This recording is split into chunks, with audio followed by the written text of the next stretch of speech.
Now then, this morning I'm going to attempt to replace the rear windscreen on the back of my Saab 9.3 convertible. Interestingly enough, I thought, oh, I could get this done for 60 quid. But it turns out my insurance company or Auto Glass don't do soft tops.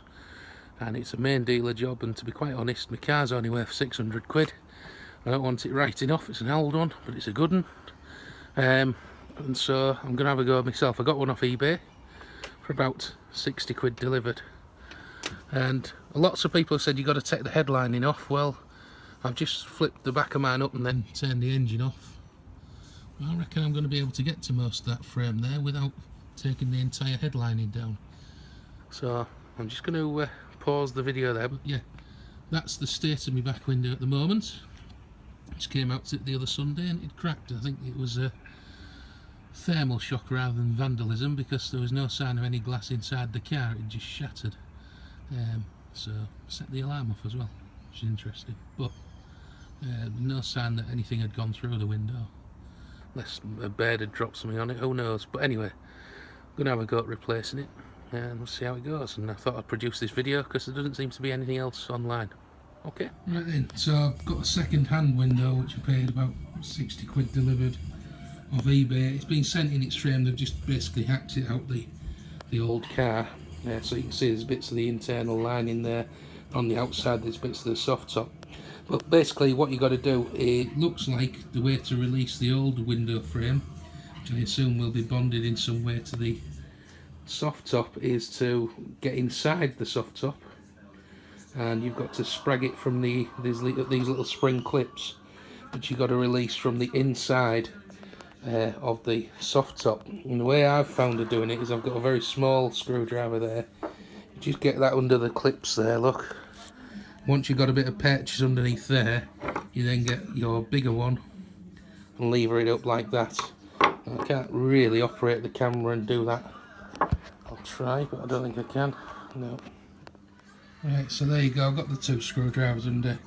The bigger one obviously will release the clip like so. You can see they're like recessed in at this side, so you don't need to take them off from the inside. You'll never get them off from the outside. So I've got a few more of these to do, and then I've actually got to do them on the car. So okay, so some good news and some bad news. The bad news is there's actually about 30 clips surrounding there. Excuse that, we've got a noisy parrot in the room. And the other thing I've noticed is my second-hand window, the heated rear screen, is broken in several places. But to be quite honest with you, all I'm bothered about is the glass anyway. Now, the other bits of good news. Firstly, when the frame separates, it's very clear to see that your rag top is actually bonded to the outer ring, which is good news. But the other thing is the glass is also bonded to the inner ring, which means I'm going to have to use this inner ring. But the other good news is, look, the headlining simply slides out. Once the pressure's off the clip, it slides out, which I was worried it was going to be glued in. So actually this may not end up being quite such a bad job as it seems. There's the good news. So I'll go and see if I can get the ones off the car now. Right, a couple of other things then. You had to take off these control arms which keep the thing rigid. They're just on a plastic ball joint. You just use a pair of pliers against the brackets and crack those off. And then you'll need, I think it's a T3 Torx. There's like an aluminium rib in the underside of the hood. You need to loosen that. That's, again, keeps the back window taut against the frame. But there's one on either side, so you need to take them off. You can't push them out. I thought you could, but you can't. Obviously you can now, but once they're screwed in, you can't. They'll need to go onto the new frame. On this side, by the way, you'll find your heated rear terminals. They were tie wrapped on as well. They had a small tie wrap which you've got to cut off. They just come free, and again you've got another control arm, again on a plastic ball joint here. It's worth noting as well there's some webbing over that ball joint, so make sure that doesn't, you don't forget to put that back on. I'm not entirely sure what it does. It must do something. Okay, so we're about 3 hours in now, or 2 and 3/4 hours. I'm just now at the stage where I've vacuumed all the glass up, got the old frame out.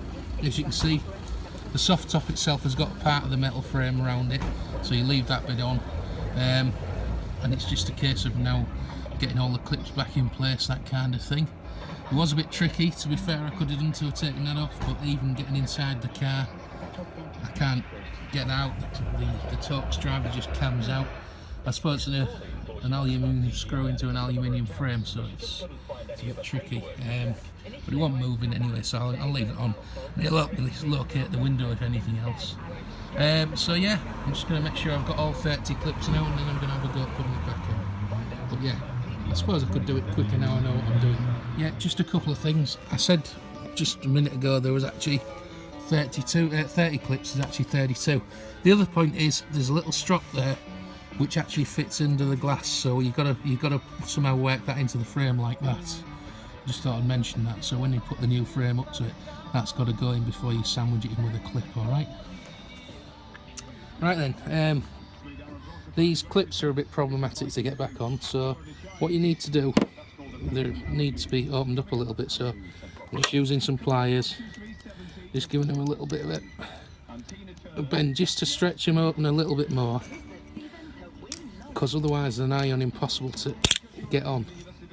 I've done that. Now the other thing is you've got to have some of these gator grips, really, they're very handy. Obviously you don't want them on stupidly tight. You do this with a single hand, but what you do is you line them up, you put the grips on, so obviously you make sure your headline is in the right place. Clamp your grips on like that just to keep it all together while you get it in place. Then you've got to get them over. Now once you've got them over like that, I know it seems a bit daft, but what you've got to do is you've got to use your plier. I don't know if you can see that in there, but I just tap it in like that.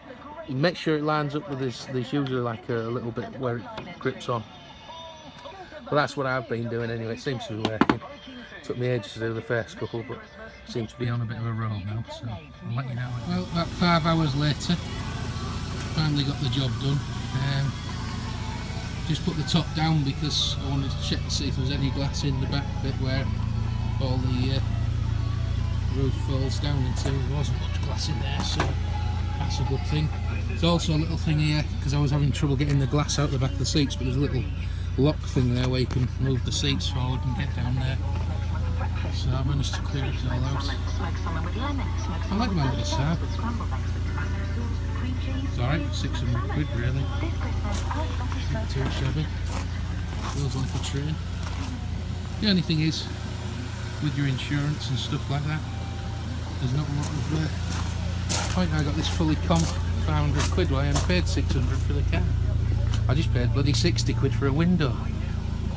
And, unfortunately your insurance company, although they say they'll cover your glass, they're not asked, turns out. People over there employ national windscreens, don't do them, and soft tops.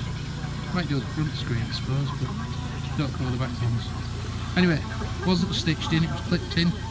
I'll be lying if I said it was an easy job. It was very time consuming, a bit tedious and a bit fiddly.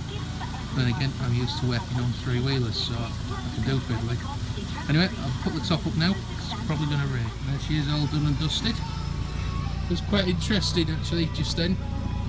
The soft top didn't want to put itself back down properly, but I think that was because I switched the ignition off while it was still lifted up. So again, I switched the ignition off to turn off the hydraulics, pushed it down manually, and it all seemed alright. It unfolded again properly. So just be aware, you might think you've damaged it, but it's actually, if you leave it, you've switched off the ignition before it's latched up and you leave it in the upright position, you might actually need to put it down manually with the ignition off for it to reset itself. But once it knows where it is, it knows where it is. And like I say, now this one opens and closes on its own again, so just be aware of that. But yeah, a bit mucky like, they could have washed it with a scrapyard, but what can I say, new back window. Not going to bother switching on the heated misters just in case. Could be what shattered the last one actually, the intense cold. The other thing I'm going to do is I'm going to get one of those salt things that collects water. So I've noticed they do get very damp inside the soft tops. Okay, well that's me done. Hope this video has been useful to you. Yeah. Have a go, it'll take you a while, but you know, what's the other options? A plastic bag and some gaffer tape.